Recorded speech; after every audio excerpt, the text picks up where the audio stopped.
Region in Muslim Mindanao o BARMM.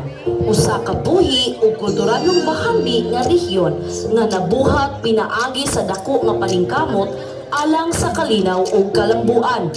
Naglangkob kini sa 5 ka probinsya: Basilan, Lanao del Sur, Maguindanao, Sulu ug Tawi-Tawi nga nagtipig sa walay kinutuban nga kabilin sa mga Bangsamoro.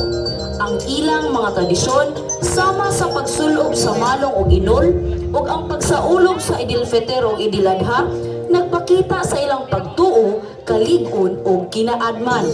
Ang musika sa kulintang ug agong uban sa mga sayaw sama sa singgil nagpadayag sa ilang kahanas o kagawasan.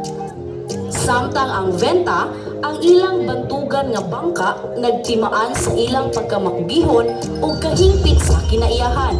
Karong adlaw, atong ipasigarbo ang maanyag nga kultura o tradisyon sa BARMM. Pinaagi sa usa ka drama o sayaw nga magpadayag sa kinaiya o kalipay sa mga Bangsamoro. Mag-uban kita sa ilang pagpahinumdum sa ilang kabilin o ipasidungog ang katahom o kalampusan sa Bangsamoro Autonomous Region in Muslim Mindanao.